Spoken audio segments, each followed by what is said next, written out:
Good evening. For those of you unfamiliar with my work, every year I read through every issue of every English language nutrition journal in the world so you don't have to. Every year, my talks are brand new because every year the science is brand new.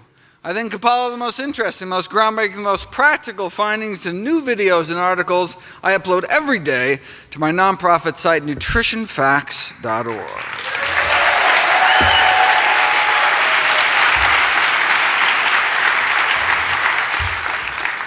Everything on the website is free. There's no ads, no corporate sponsorship, strictly non-commercial, not selling anything. Just put it up as a public service, as a labor of love.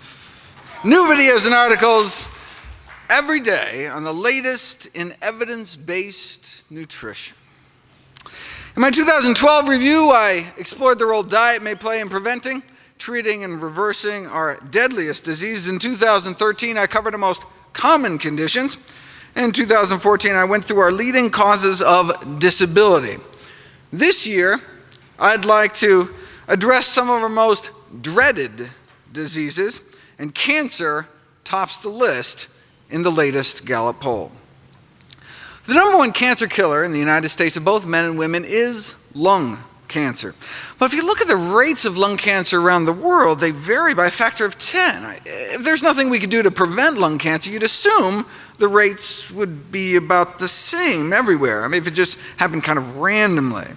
But since there's a huge variation in rates, you assume there's some contributing cause, and indeed we now know that smoking is responsible for 90% of lung cancer cases. So if you don't want to die of the number one cancer killer by just not smoking, you can take 90% of your risk and throw it out the window. Colorectal cancer is our second leading cause of cancer death, and for that there's an even bigger spread around the world. So it appears colon cancer doesn't just happen, something makes it happen. Well, if our lungs can get filled with carcinogens from smoke, maybe our colons are getting filled with carcinogens from food. Why do African Americans get more colon cancer than Native Africans?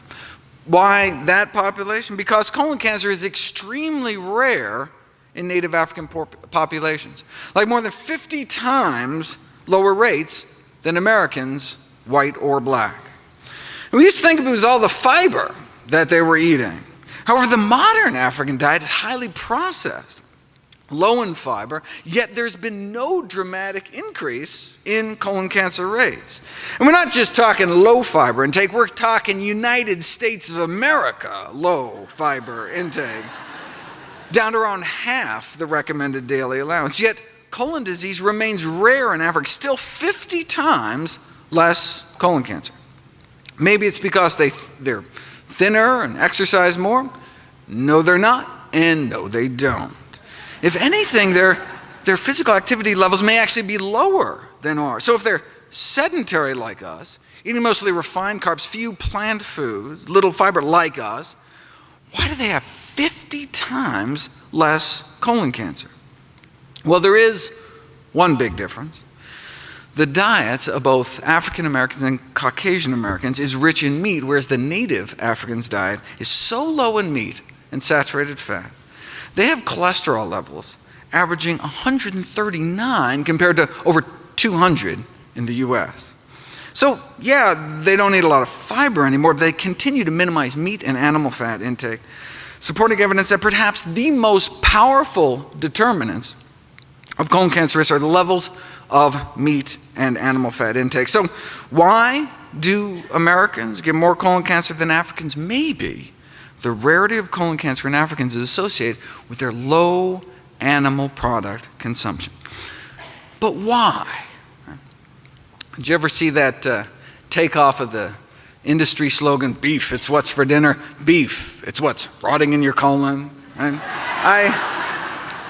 I remember seeing that on a shirt with some friends, and I was such the party pooper, no pun intended, explaining that no, meat is completely digested in the small intestine, never makes it down to the colon, no fun hanging out with biology geeks. But it turns out I was wrong.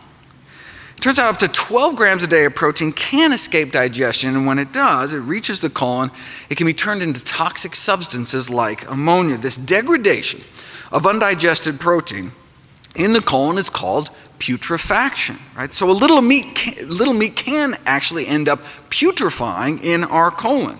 The problem is some of the byproducts of this putrefaction process can be toxic.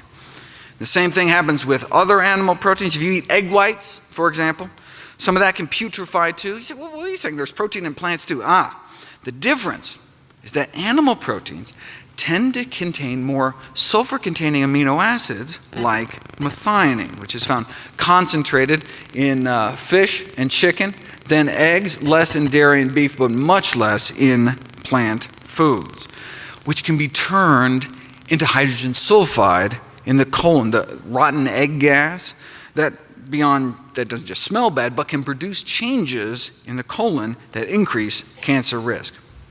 Now, there's a divergence of opinion as to whether it's the animal fat, cholesterol, or animal protein that's most responsible for the increased cancer risk. But, as all three has been shown to have carcinogenic properties, but, does it really matter since the diet high in one is high in the others?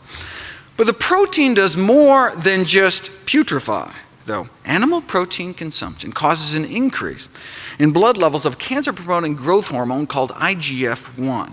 But remove meat, egg white, and dairy proteins from our diet, and our bloodstream can suppress cancer cell growth about 8 times better. An effect so powerful that Dr. Ornish and colleagues appeared able to reverse the progression of prostate cancer without chemo, without surgery, without radiation, just a plant-based diet and other healthy lifestyle changes. The link between animal protein and IGF-1 may help explain why those eating low-carb diets tend to die sooner. But not just any low-carb diet, specifically those based on animal sources, whereas actually vegetable-based low-carb diets were associated with a lower risk of death. Right? But meat-based low-carb diets are high in animal fat as well. So how do we know it wasn't the saturated fat and cholesterol that was killing people off? It had nothing to do with the animal protein. What we need is a study that, follows a few thousand people and their protein intakes out for 20 years or so, and just see what happens. Who gets cancer, who doesn't, who lives longer. But there'd never been a study like that until now. 6,000 men and women over age 50 across the U.S. followed for 18 years, and those under age 65 with high protein intakes had 75% increase overall mortality, 4-fold increase in dying from cancer. But not all protein, specifically animal protein, right? Which makes sense given the higher IGF-1 levels in those eating excess protein. Eating animal protein increases IGF-1 levels, which increases cancer risk. The sponsoring university sent out a press release with a memorable opening line. That chicken wing you're eating could be as deadly as a cigarette.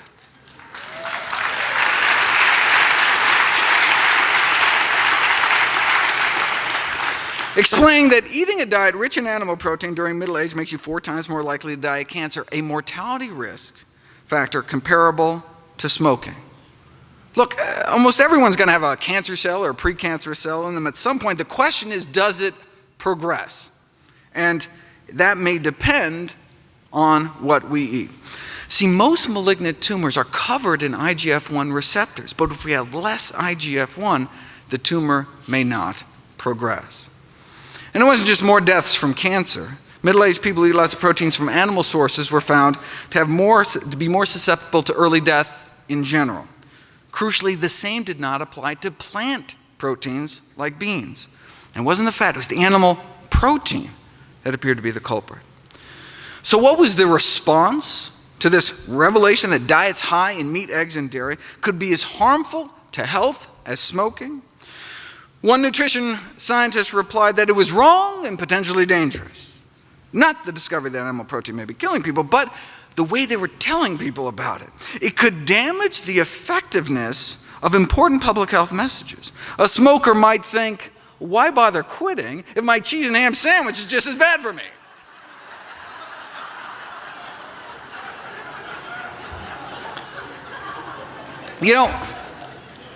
That reminds me of a famous Philip Morris cigarette ad that tried to downplay the risks by saying that you think secondhand smoke is bad, increasing the risk of lung cancer 19%, drinking 1 to 2 glasses of milk every day, maybe 3 times as bad, 62% increase lung cancer risk, or doubling the risk frequently cooking with oil, or tripling your risk of heart disease eating non-vegetarian, or multiplying your risk 6-fold eating lots of meat and dairy. So they conclude, let's keep some perspective.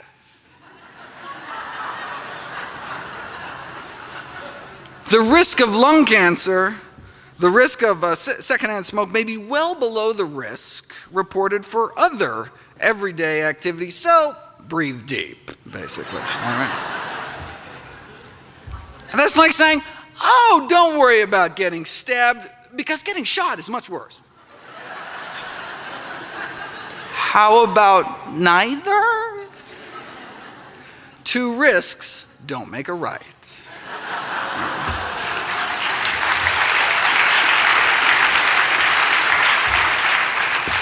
Though you'll note when Philip Morris bought Kraft, they stopped throwing dairy under the bus. So,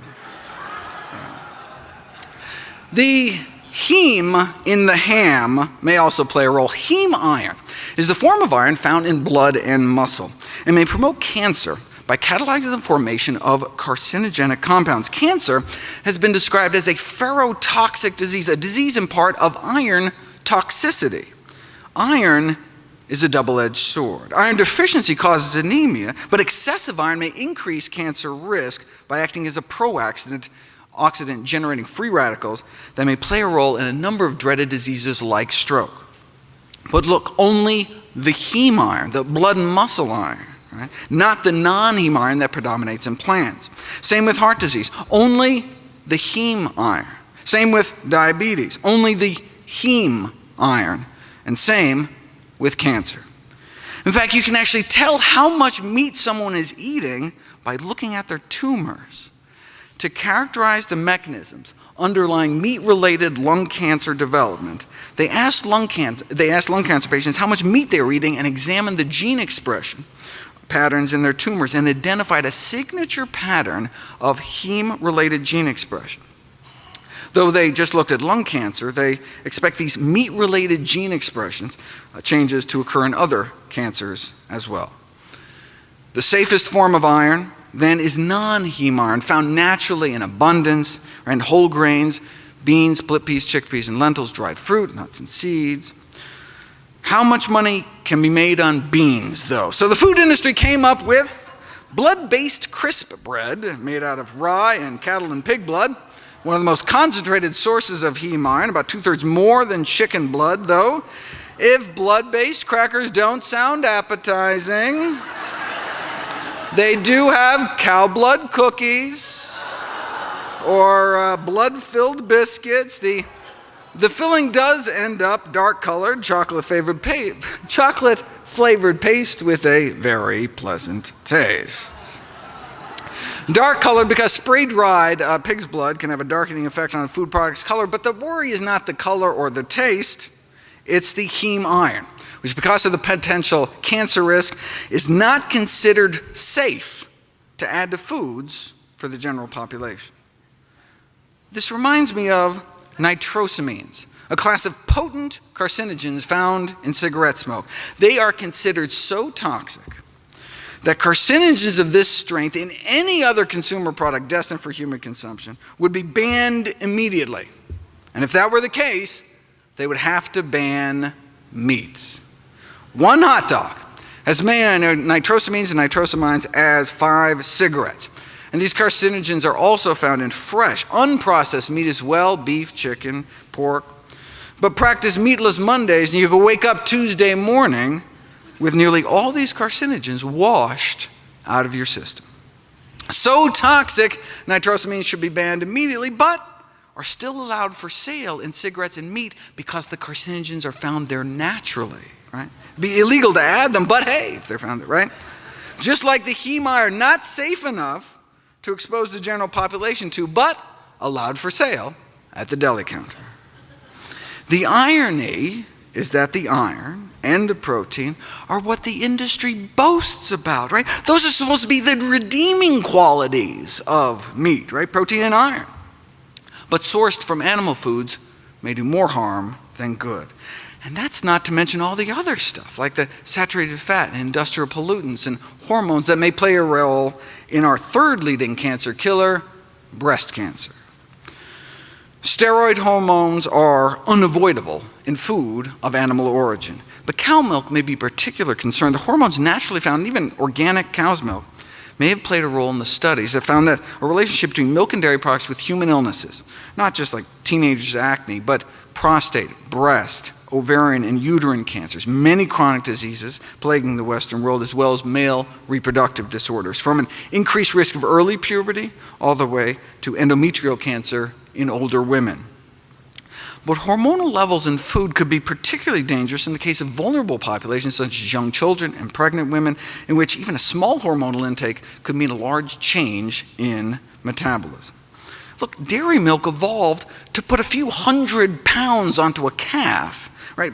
But the consequences of a lifetime of human exposure to growth hormones in milk has not been well studied. Look, we know milk consumption increases IGF-1, which is linked to cancer, and we're milking cows while they're pregnant, leading to particularly high levels of hormones.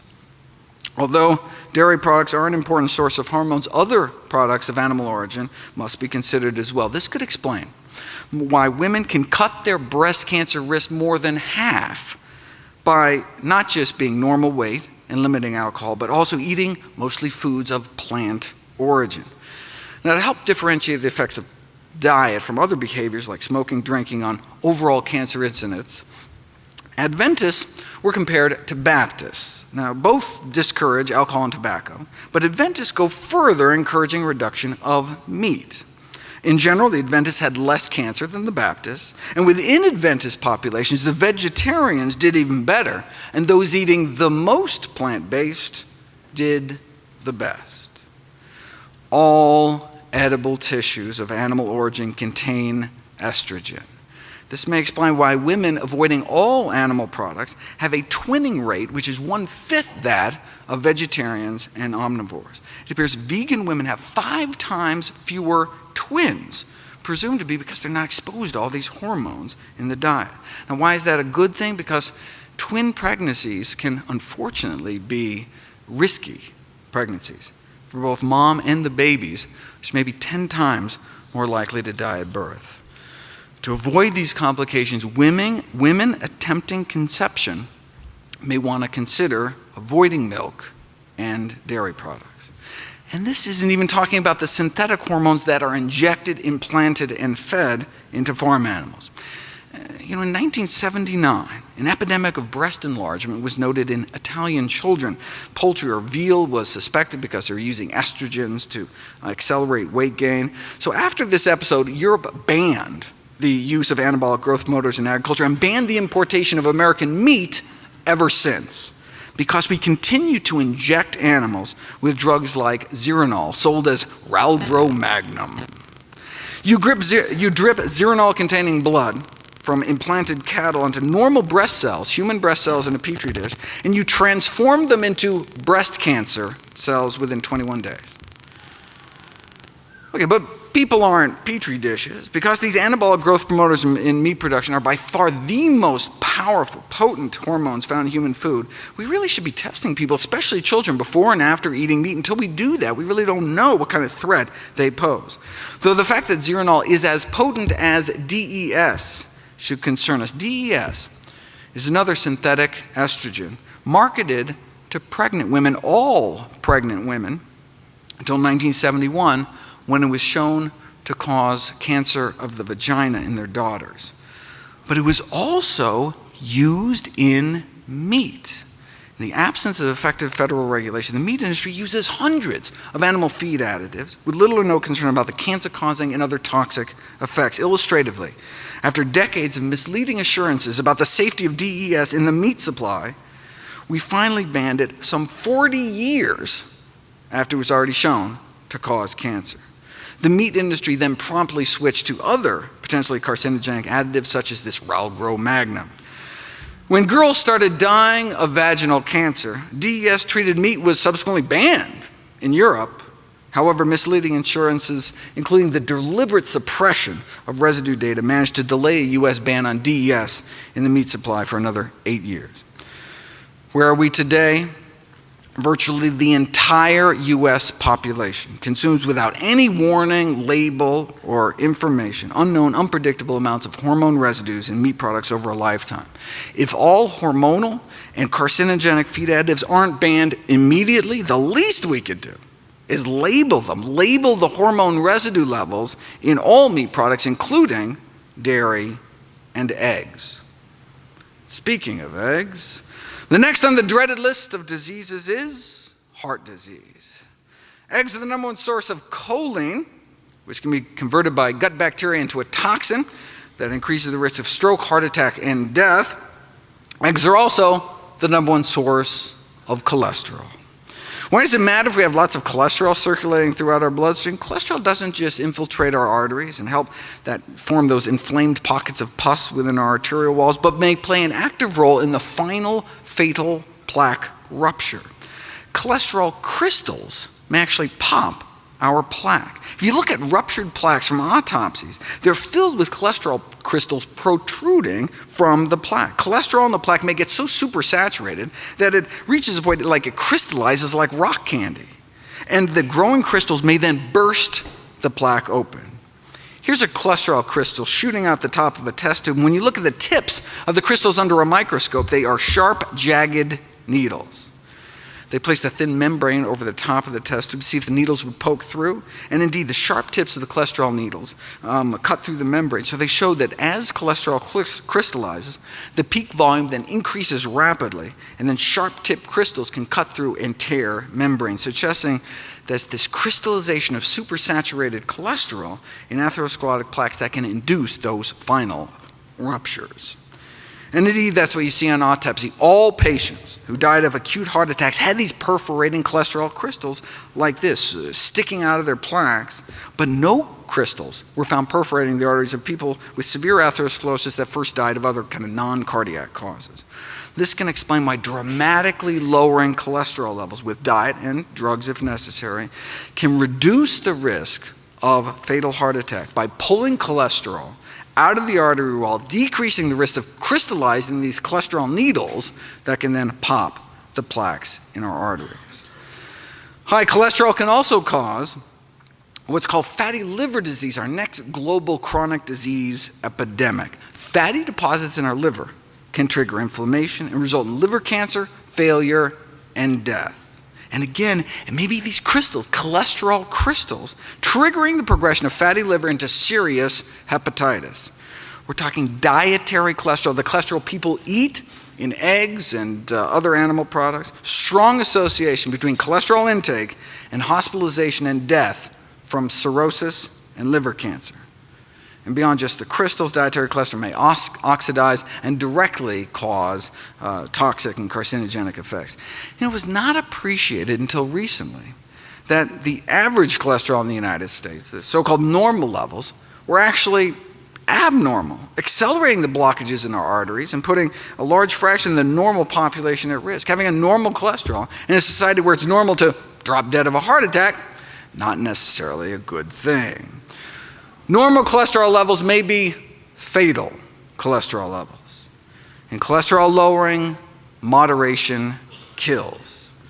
Even if all Americans kept their total cholesterol below the recommended 200, millions would develop coronary artery disease. Strong evidence shows we need to keep our total cholesterol under at least 150 to stem the epidemic. What kind of evidence? Well, in many cultures, coronary disease is practically unheard of when total serum cholesterol under 150. Here in the US, the famous Framingham Heart Study, few under 150 developed heart disease and none died from it.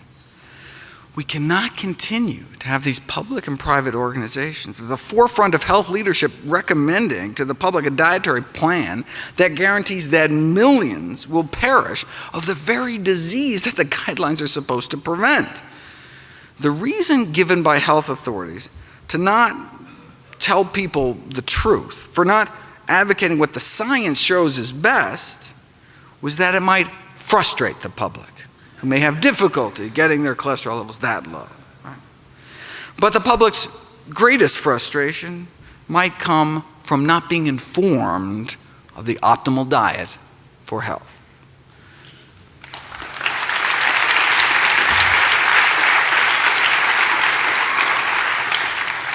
Heart disease can be reversed with a plant-based diet. The evidence justifies igniting a social movement. Let the people lead, and eventually the government will follow. You know, some criticize plant-based diets for being extreme. You want extreme, though? Check out the consequences of our present diet. Having a breastbone sawed in half for bypass surgery, or having a stroke that renders one mute, or having a breast, colon, prostate, or rectum removed for cancer. Now that's extreme. Bean burrito, easy, right?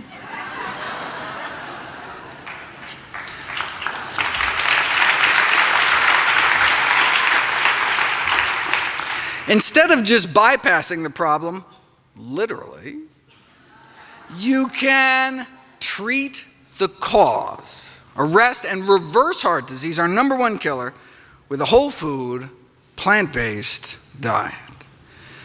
Next on the list is arthritis, such as rheumatoid arthritis, chronic inflammatory systemic disorder causing progressive destruction of the joints. As many as 80% become disabled, can cut 18 years off one's lifespan. There are drugs, but unfortunately they're often associated with severe side effects: blood loss, bone loss, immunosuppression, toxicity to liver and eyes. There's got to be a better way. Well, populations that eat more meat do seem to have more rheumatoid arthritis, and there have been some dramatic case reports of rheumatoid arthritis attacks being triggered by consumption of animal products, starting about 6 to 10 hours after ingestion of animal protein, lasting a few days, but they stop when patients stop consuming animal products. The researchers suggest that immune complexes formed by the body attacking animal proteins may promote autoimmune reactions inside the joints themselves. And indeed, those with rheumatoid arthritis have striking elevations in antibodies to foods like fish, pork, egg whites, dairy proteins, and even some cereals. It could also be because of a pro-inflammatory effect of meat fats or free radicals from the iron accumulating in the joints or other mechanisms. But look, case reports, country-by-country analyses can really only raise questions. Right? To prove cause and effect, you need an interventional study to put it to the test. Here we go. 13-month. Long randomized controlled trial, plant-based diets for rheumatoid arthritis. Patients put on a vegan diet for 3.5 months and then switched to an egg-free vegetarian diet for the remainder. Compared to the control group that didn't change their diet, the plant-based group significant improvement in morning stiffness within the first month, cutting the number of hours they suffered from joint stiffness in half, a drop in pain, a drop in disability. They reported subjectively just feeling better, significant improvement in their grip strength, fewer tender joints, fewer tenderness per joint, and less swelling. They also had dramatic drops in inflammatory markers in the blood, SED rate, C-reactive protein, white count, highly significant and clinically relevant findings. What about osteoarthritis, most frequent cause of physical disability among older adults, affecting about 20 million Americans, affecting maybe 20% of Americans in the coming decades, becoming more and more widespread among younger people. You know, osteoarthritis is characterized by loss of cartilage within the joint. And we used to think there was just kind of wear and tear, but it's now generally accepted it's an active joint disease with an inflammatory component. So if the loss of cartilage is caused by inflammation, maybe if we put people on an anti-inflammatory diet, it could help, like with rheumatoid arthritis. Using optimal nutrition and exercise as a first-line intervention could well be the best medical practice. So where's the best science on what optimal nutrition might look like? The China study is a prime example, showing the serious health consequences. The serious health consequences of high consumption of pro-inflammatory foods, meat, dairy, fat, and junk. and low consumption of anti-inflammatory plant foods, right? Whole grains, vegetables, fruits, beans, split peas, chickpeas, lentils. The unnatural Western diet contributes to this low-grade systemic inflammation, oxidative stress, tissue damage, irritation, placing the immune system in this kind of overactive state, which can be kind of a common denominator for these conditions like arthritis. Next on the list is stroke and high blood pressure. We go together because high blood pressure, number one risk factor for stroke. The PREDIMED study found that a Mediterranean diet with nuts could cut stroke risk nearly in half, though they were still having strokes, right? Half as many strokes, but it was still a stroke-promoting diet. And heart attack promoting as well. So that's what Dr. Ornish noted when he wrote in, no significant reduction in the rates of heart attack, death from cardiovascular disease, death from any cause, just that stroke benefit. But hey, I mean, that's something. I mean, Mediterranean diet is certainly better than what most people are consuming, but even better, maybe a diet surrounding whole plant food shown to actually reverse heart disease, not contribute to it. That may be true, the authors of the study reported, but the major problem with Ornish's diet is, it just doesn't taste good, so hardly anyone sticks to it. But it's not true. Ornish got extraordinary adherence in his studies, with no difference in any of the acceptability measures, same enjoyment compared to their regular diet. They even had success in barbecue country, rural North Carolina. See, stricter diets may meet greater acceptance among patients than more modest diets because they may work better. Greater adherence means greater disease reversal. But you don't have to be facing certain death. Even those young and healthy, no health problems, had no problem sticking to a plant-based diet. In fact, it worked a little too well. This is a crossover study where they asked people to eat a plant-based diet for a few months and then go back to their original diet to note the contrast, right? But people felt so good eating healthy. Some of them refused to go back to their regular diet, which kind of, it actually messes up the study.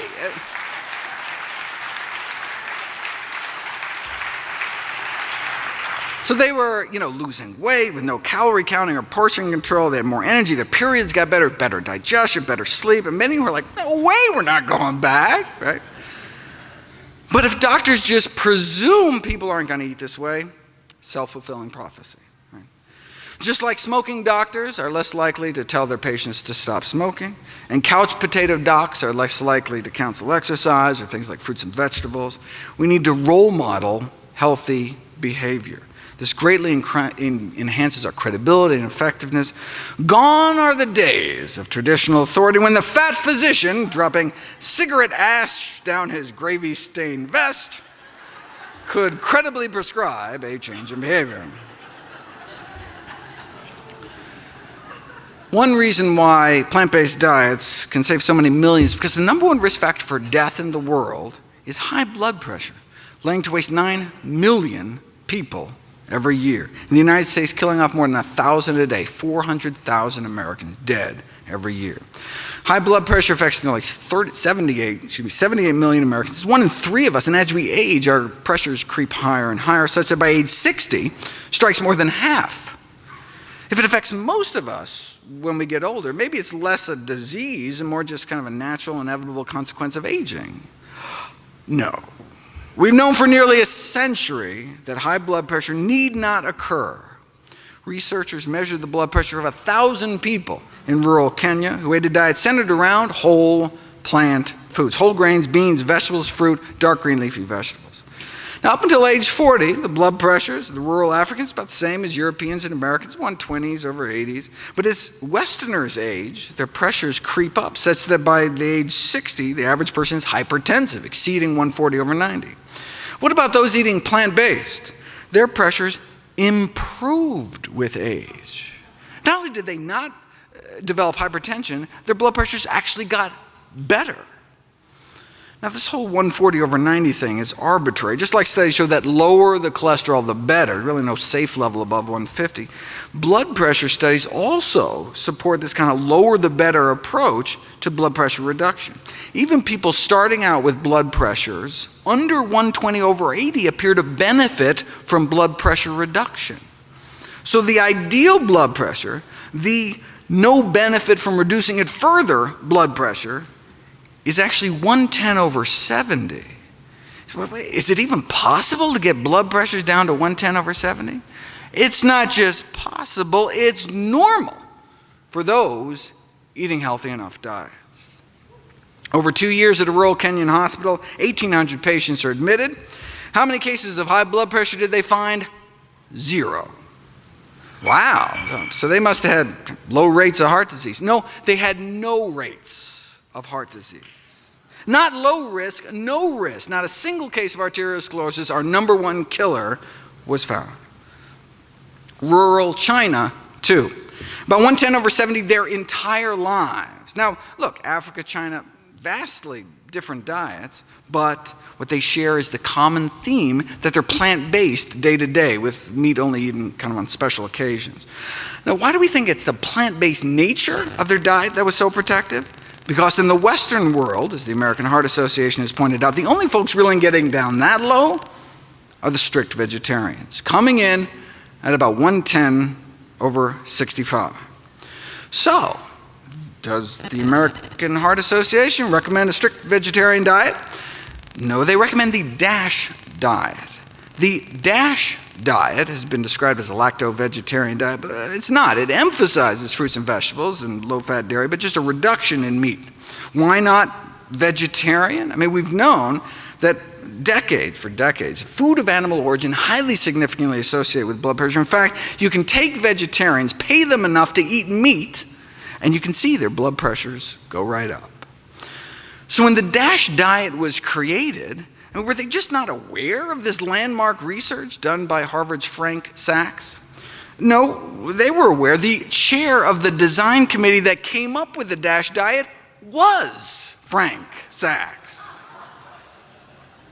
See, the DASH diet was explicitly designed with the number one goal of capturing the blood pressure lowering benefits of the vegetarian diet, yet contain enough animal products to make it palatable to the general public. In fact, Sachs found that the more dairy vegetarians ate, the higher their blood pressures went, but you have to make the diet acceptable. Recent meta-analysis found that vegetarian diets were good, but strictly plant-based diets may be better.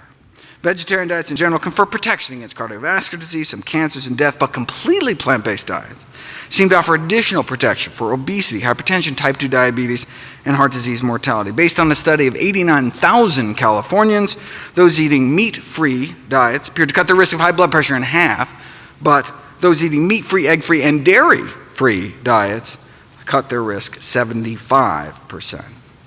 Now, if, however, you're eating a whole food plant-based diet and still not hitting 110/70, there are a few plants recently found that may offer additional protection. Randomized placebo-controlled study found that a cup of hibiscus tea with each meal significantly lowers blood pressure. In fact, tested head-to-head against a leading blood pressure drug called captopril, 2 cups of hibiscus tea every morning, as effective as the drug. Another randomized placebo-controlled trial found a few tablespoons of ground flax seeds a day induced one of the most potent antihypertensive effects ever achieved in a dietary intervention, 2 to 3 times more powerful than instituting an endurance exercise program. There's no reason you can't do both. Red wine may help, but only if the alcohol has been taken out. Sorry. Raw vegetables or cooked, and the answer is both, though raw may actually work better. Kiwi fruit didn't seem to work at all, even though the study was actually published by a kiwi fruit company. Maybe they should have taken direction from the California Raisin Marketing Board, which came out with this study showing that raisins can reduce blood pressure, but only apparently compared to fudge cookie, Cheez-Its, and Chips Ahoy. They know like the big pharma trick of choosing the right control group. Next on the dreaded list is diabetes and vision loss, which go together since diabetes is the leading cause of preventable middle-aged blindness. Even with intensive diabetes treatment, at least 3 injections of insulin a day or these implantable insulin pumps, the best we can offer is usually just a slowing down of the progression of your disease. We can slow down your blindness with modern medicine. But a half century ago, Kempner at Duke proved you could reverse it with an ultra-strict plant-based diet, mostly rice and fruit. 44 consecutive patients with diabetic retinopathy, 30% of their cases, their eyes improved from like this to that. That's not supposed to happen. Diabetic retinopathy was considered a sign of irreversible damage. What does this mean in real life? Unable to even read headlines to normal vision. How do we treat diabetic retinopathy these days? With steroids and other drugs injected straight into the eyeball. And if that doesn't work, there's always pan-retinal laser photocoagulation, in which laser burns are placed over nearly the entire retina. Surgeons literally burn out the back of your eyeball. Now, why would they do that? Well, one theory is if you kill off most of the retina, the little remaining piece you have will get more of the blood flow. Now, when I see this, along with Kempner's work, I can't help but feeling like history's been reversed. Like, yeah, can you believe 50 years ago we had that barbaric burn out your socket surgery, but now, thankfully, we know that through dietary interventions alone, we can sometimes reverse the blindness, right? But instead of learning, medicine seems to have forgotten. The most efficient way to avoid diabetic complications is to simply eliminate the diabetes in the first place, which is often feasible with a healthy enough diet. Plant-based diet beat out the conventional American Diabetes Association diet in a head-to-head randomized controlled clinical trial without restricting portions, no calorie or carb counting. A review of all such studies found that those following plant-based diets experience better improvements compared to those diets that include animal products. But this is nothing new. The successful treatment of type 2 diabetes with a plant-based diet was demonstrated back in the 1930s, showing that a diet centered around vegetables, fruits, whole grains, and beans, more effective in controlling diabetes than any other diet. Randomized controlled trial. After 5 years, no big change in the control group, but the plant-based group, insulin needs were cut in half, and a quarter ended up off of insulin altogether. Now, this was a low-calorie diet, though, so maybe their diabetes just got better because they lost weight.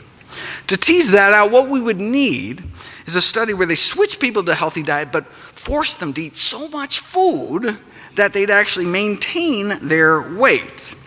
Then we could see if a plant-based diet had benefits independent of all the weight loss. We'd have to wait another 44 years, but here it is. Subjects were weighed every day, and they started losing weight. They were made to eat more food. In fact, so much food, some of the participants had trouble eating all. But eventually they adapted, and so no significant alterations in body weight despite restricting meat, dairy, eggs, and junk. Okay, so with zero weight loss, did plant-based diets still help? Here's the before and after insulin requirements of the 20 people that put on the diet. So the number of units of insulin they had to inject themselves before and after going plant-based. Overall, insulin requirements were cut about 60%, and half were able to get off insulin altogether, despite no change in weight. Now, how many years did this take? Was it 5 years like the other study? No, 16 days.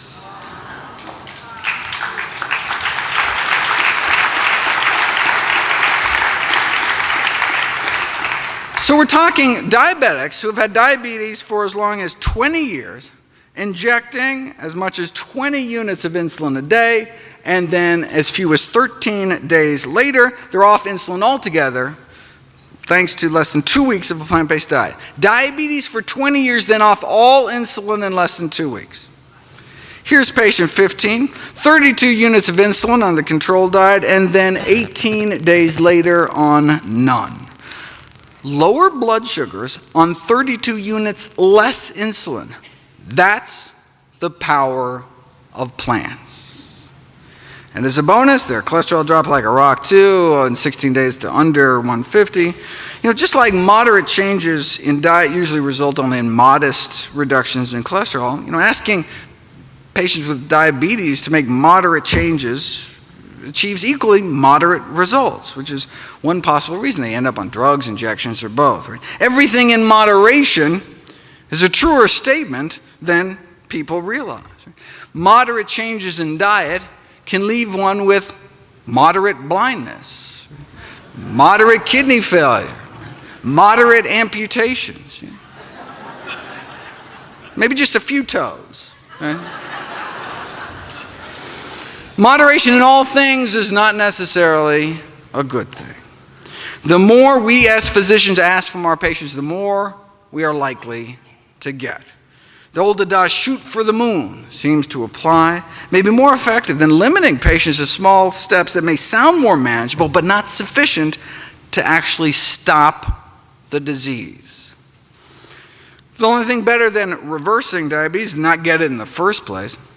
You know, that study that purported to show that diets high in meat, eggs, and dairy could be as harmful to health as smoking supposedly suggested that people under 65 who eat lots of animal protein 4 times as likely to die from cancer or diabetes. But if you look at the actual study, you'll see that's not true.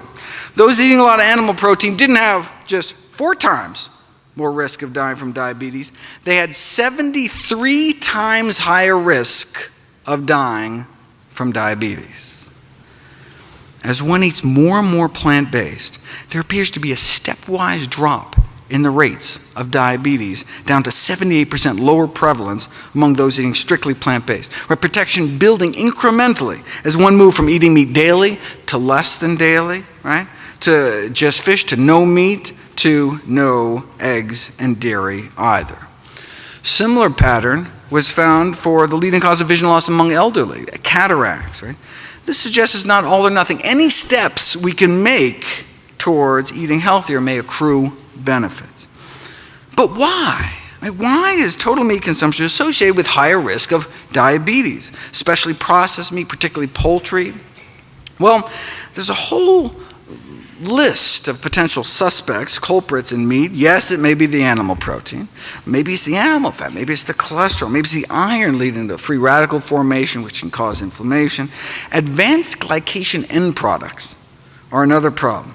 They promote oxidative stress and inflammation, and food analyses show the highest levels of these so-called glycotoxins are found in meat. Here are the 15 most contaminated foods found with glycotoxin contamination. Chicken, pork, chicken, beef, chicken, beef, chicken, turkey, chicken, fish, beef, and McNuggets. I don't know if you can actually call that chicken, but all right.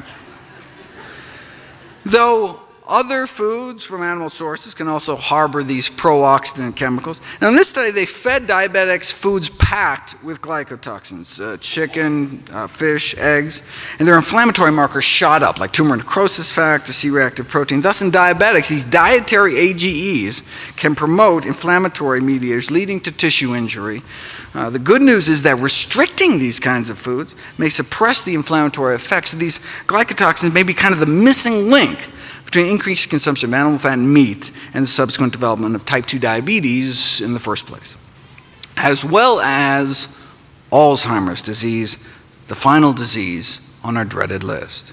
Dietary AGEs appear to be important risk factors for Alzheimer's disease as well. If you measure the urine levels of glycotoxins flowing through the bodies of older adults, those with the highest levels went on to suffer the greatest cognitive decline over the subsequent 9 years, as well as the greatest brain shrinkage, it's called cerebral atrophy, all helping to explain why those who eat the most meat may have triple the risk of getting dementia compared to longtime vegetarians. The bottom line is that the same diet that may help prevent the other dreaded diseases, cancer, heart attacks, arthritis, stroke, high blood pressure, diabetes, vision loss, may also help prevent brain loss and Alzheimer's as well. You know, one disease is not on the list is ALS, or Lou Gehrig's disease, which strikes healthy middle-aged people seemingly at random, holds little hope for treatment and survival. Although mental capacities stay intact, ALS paralyzes people, and most patients die within 3 years when they can no longer breathe or swallow. At any given time, 30,000 Americans are fighting for their lives. We each have about 1 in 400 chance of getting this disease in our lifetime. And it appears to be on the rise around the world. What causes it? Well, there's a neurotoxin produced by blue-green algae in our rivers, lakes, and oceans that ends up in seafood, which is currently a strong contender as the cause of, or at least a major contributor to ALS and maybe Alzheimer's and Parkinson's as well. Researchers in Miami found this BMAA neurotoxin in the brains of Floridians that died of sporadic Alzheimer's and ALS. Significant levels in 49 out of the 50 samples from Alzheimer's and ALS patients. Same thing was found up in the Pacific Northwest and in the brains of those dying from Parkinson's disease. You can also apparently pick up more of this neurotoxin in the hair of live ALS patients compared to controls. So is this neurotoxin present in Florida seafood? Yes, in both freshwater fish, shellfish, oysters, bass, etc., and out into the bay. And not just in Florida.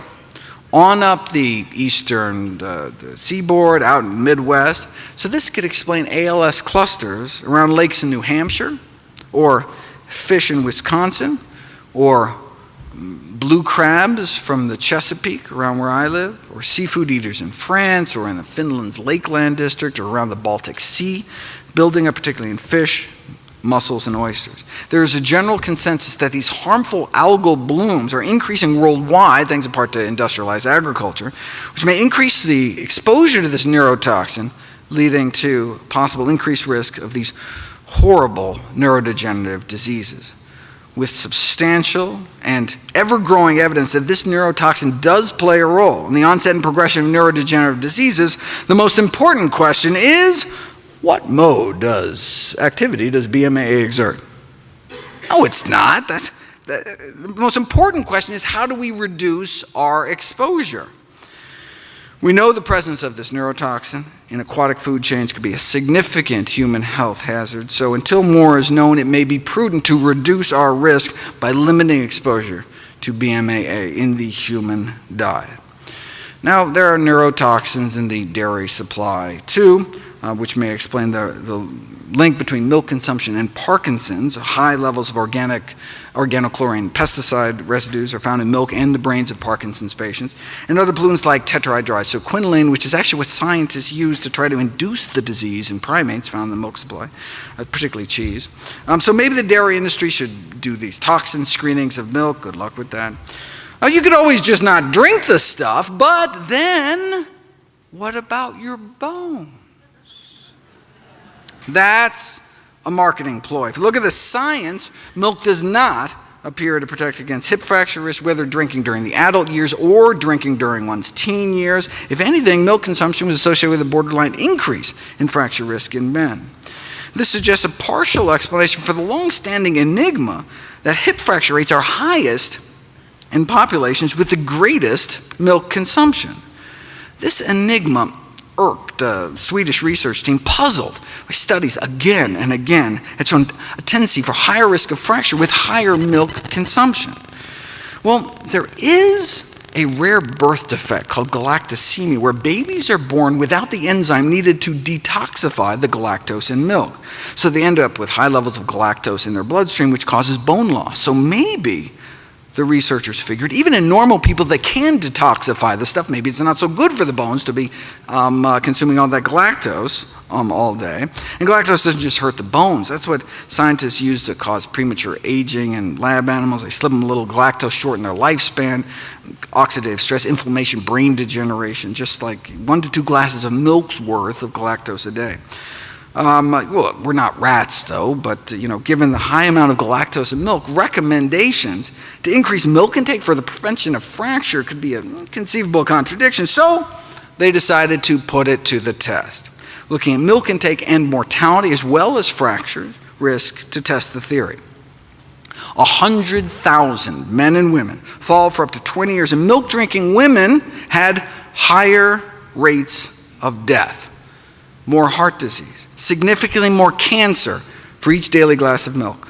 3 glasses a day was associated with nearly twice the risk of death. They also had significantly more bone and hip fractures too. More milk, more fractures. Milk drinking men also had higher rates of death For some reason, you never see any of this in any of the milk ads. I don't know. Okay, so where does this leave us? What are the common threads?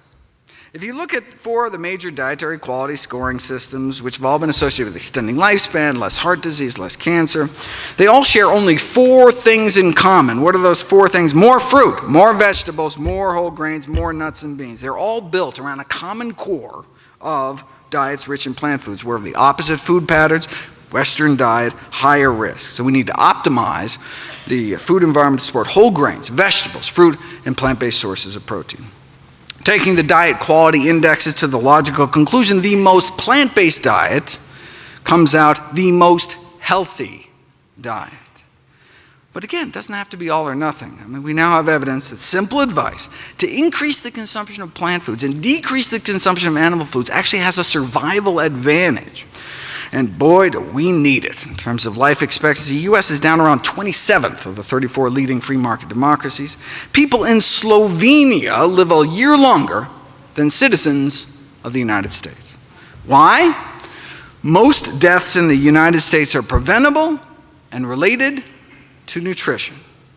According to the most rigorous analysis of risk factors to date ever published, the #1 cause of death in the United States and the #1 cause of disability is our diet, bumping tobacco smoking to #2. Smoking now only kills about 500,000 Americans a year, whereas diet now kills hundreds of thousands more. Let me end with a thought experiment. Imagine yourself a smoker in the 1950s. The average per capita cigarette consumption was about 4,000 cigarettes a year. Think about that. The average American smoked half a pack a day. The media was telling you to smoke, and famous athletes agreed. Even Santa Claus cared enough about your health to want you to smoke. I mean, you want to keep fit and stay slender, so you make sure to smoke. And eat hot dogs to stay trim, and eat lots of sugar to stay slim and trim, right? Less fattening than that apple. I mean, sheesh. I mean, come on.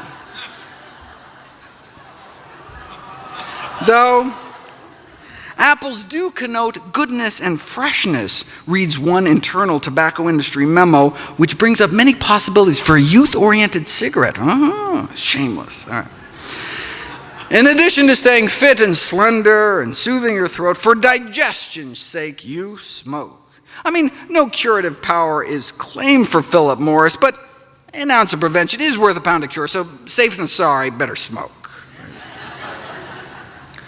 Like eating, smoking was a family affair. Gee, Mommy, you sure enjoy your Marlboro. You're darn tootin'. Just one question, Mom. Can you afford not to smoke Marlboros?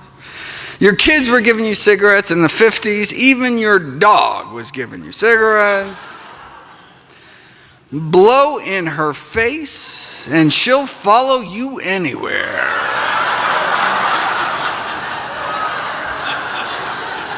After all, they're so round, no woman ever says no to Winchester. They're so round, so fully packed.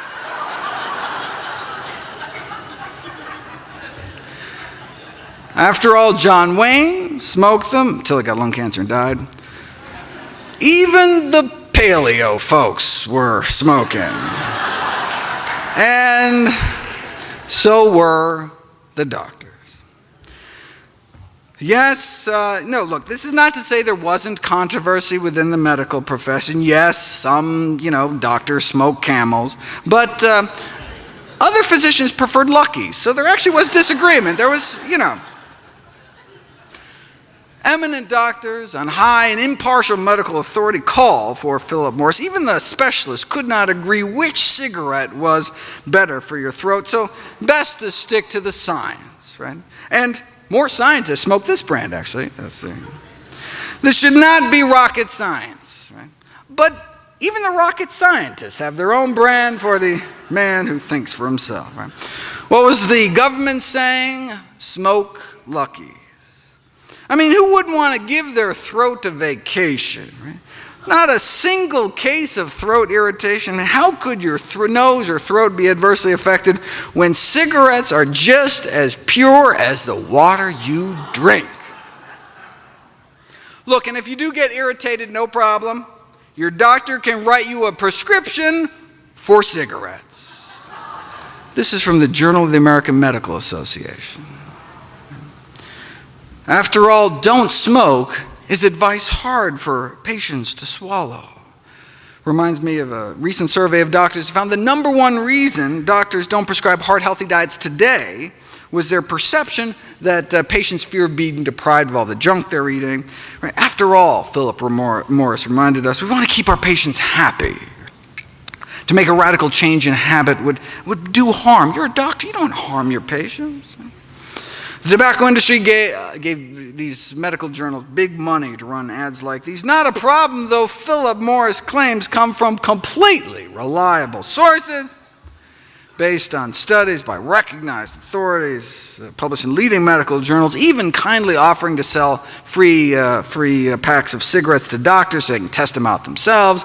So see you at the next AMA convention in the Smokers Lounge. What did the American Medical Association have to say for itself? Well, like most other medical journals, they accepted tobacco ads. They have yet to see an autopsy, the official editorial board said, with a single lesion with a Marlboro lesion on it, right, label on it. So when mainstream medicine is saying smoking on balance may be beneficial for you, when the American Medical Association is saying that, then where could you turn back then if you just wanted the facts? What's the new data advanced by science? She was too tired for fun, and then she smoked a Camel. Babe Ruth spoke of proof positive medical science, that is, when he still could speak before he died of throat cancer. Now, some of the science did leak out, causing a dip from about 11 cigarettes a day per person down to about 10. But those that got scared could always choose the cigarettes that take the fear out of smoking, right? Or even better, choose the cigarette that gives you the greatest health protection. Now, if by some miracle there was a smokingfacts.org website back then that could deliver the science directly, bypassing commercially corruptible institutional filters, you would have become aware of studies like this. An Adventist study in California in 1958 that showed that non-smokers may have at least 90% less lung cancer. But this wasn't the first. When famed surgeon Michael DeBakey was asked why his studies published back in the 30s linking smoking and lung cancer were ignored, he had to remind people what it was like back then. We were a smoking society. It was in the movies. Medical meetings were one big haze of smoke. It's like debates over cigarettes and lung cancer in Congress taking place in smoke-filled rooms, right? It makes me wonder what they serve at the Dietary Guidelines Committee breakfast buffets to this day, right? A famous statistician by the name of Ronald Fisher railed against what he called propaganda to convince the public that cigarette smoking was dangerous.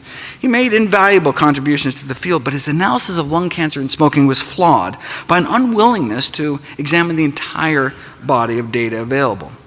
Now, his smoke screen may have been because he was a paid consultant to the tobacco industry, all right, but also because he himself was a smoker, right? Part of his resistance may have been to the association, may have been because of his own fondness for smoking, which makes me wonder about some of the favorite foods that nutrition researchers may have of this day, right? You know, it always strikes me as ironic that when vegetarian researchers come out forward and list their diet as a potential conflict of interest, whereas not once in the 70,000 articles on meat in the medical literature have I ever seen a researcher disclose their non-vegetarian habits, right? Because it's normal, just like smoking was normal. So back to our thought experiment. If you're a smoker in the 50s in the know, what do you do? With access to the science, you realize that the best available balance of evidence suggests that your smoking habit not good for you, right? So, do you change your smoking habits or do you wait? If you wait until your physician tells you between puffs to quit, you may have cancer by then. If you wait until the powers that be officially recognized it, like the Surgeon General did in the subsequent decade, you could be dead by then. It took 25 years for the Surgeon General report to come out. It took more than 7,000 studies and the deaths of countless smokers before the first Surgeon General report against smoking was finally released in the 1960s. You'd think maybe after the first, maybe 6,000 studies, it would have maybe give people a little heads up or something. Powerful industry. One wonders how many people are currently suffering needlessly from dietary diseases. Maybe we should have stopped smoking after the 700th study like this. With so much money and personal habit at stake, well, there's always going to be dissenters. But given the seriousness of the disease, the sum total of evidence, we shouldn't wait to put preventive measures in place. As a smoker in the 50s, on one hand, you had all of society, the government, the medical profession itself telling you to smoke. And on the other hand, the science, if you were lucky to know about studies like this. Right? Now fast forward 55 years. You know, there's a new Adventist study out of California warning Americans about the risks of something else they may be putting into their mouth. It's not just that one study, right? According to the latest review, the total sum of evidence suggests that mortality from all causes put together, many of the dreaded diseases, ischemic heart disease, cerebrovascular diseases like stroke, significantly lower in those eating meat-free diets, in addition to less cancer and diabetes. So instead of going along with America's smoking habits in the 50s, imagine you or someone you know going along with America's eating habits today.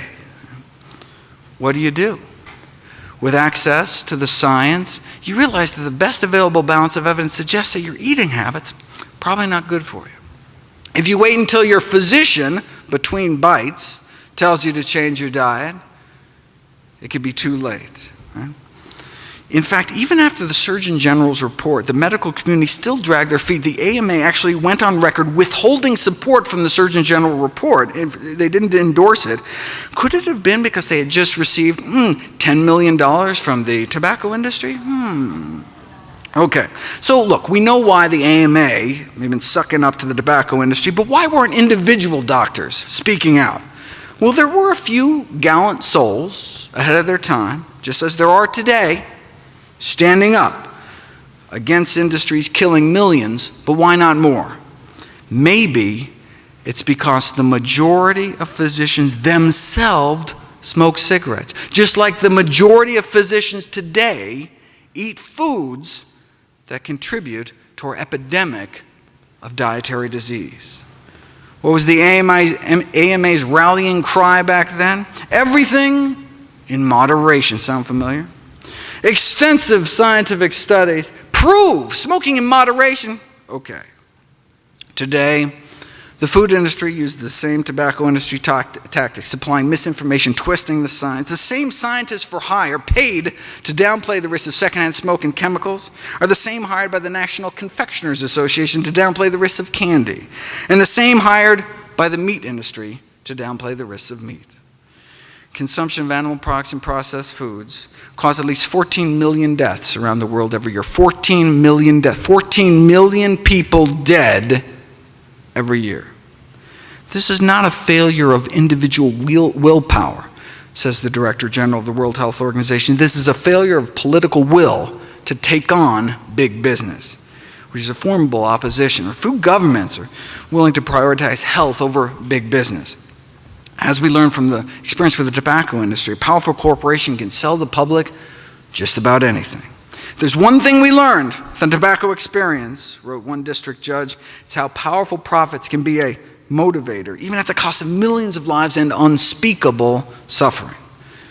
It may have taken 25 years for the Surgeon General report to come out, still longer for mainstream medicine to get on board, but now there are no longer ads encouraging people to inhale to their heart's content. Now there are ads from the CDC fighting back.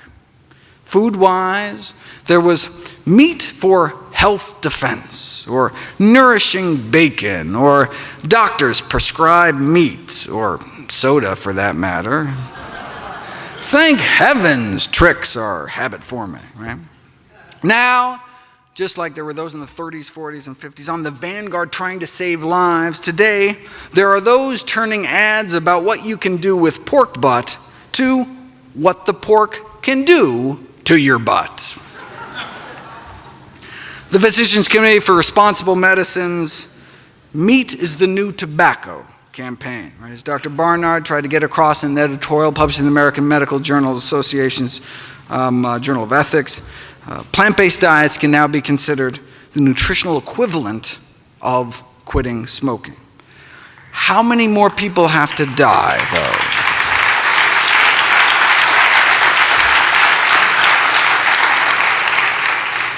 How many more people have to die before the CDC encourages people not to wait until open heart surgery to start eating healthy as well? How long is that going to take, though? Just like we don't have to wait until our doctors quit smoking to quit ourselves, we don't have to wait until our doctor takes a nutrition class or cleans up their own diet before changing our own eating habits. Look, it's not your doctor's fault, right? Writes a group of prominent physicians. There is a severe deficiency of nutrition education at all levels of medical training, right? We just never taught it, right? We know a whole food, plant-based diet has been proven to reverse our #1 killer, protect against type 2 diabetes and cancer. So how has this knowledge affected medical education? It hasn't. Despite the neglect of nutrition and medical education, the public considers physicians to be trusted sources. But if doctors don't know what they're talking about, they could be contributing to diet-related diseases. To stem the surging tide of chronic illness, physicians need to become part of the solution, but we don't have to wait for that to happen. No longer do patients have to be so patient. Doctors no longer hold a professional monopoly on health information. It's been a democratization of knowledge, right? And so until the system changes, we have to take responsibility for our own health and for our family's health. Right? We can't wait for society to catch up to the science because it's a matter of life and death. In 2015, Dr. Kim Williams became president of the American College of Cardiology. He was asked why he follows his own advice to eat a plant-based diet. He said, "I don't mind dying," Dr. Williams replied. "I just don't want it to be my fault." Thank you.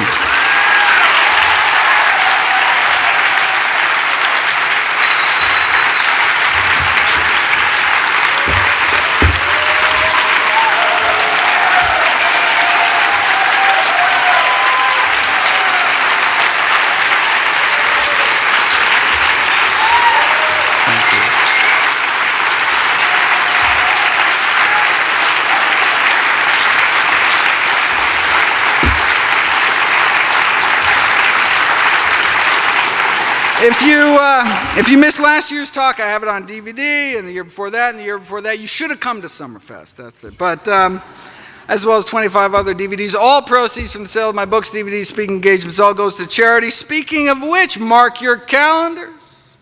December 8th of this year, new book coming out, How Not to Die.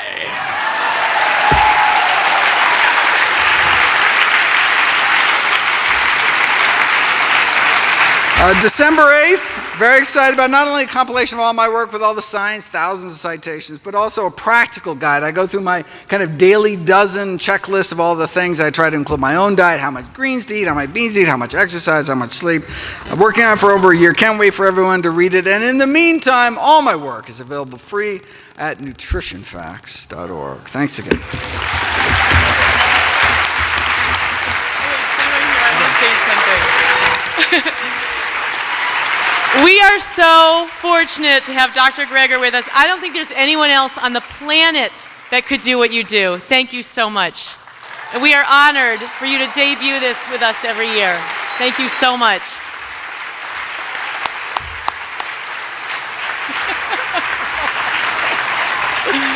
See everyone over at the LLC.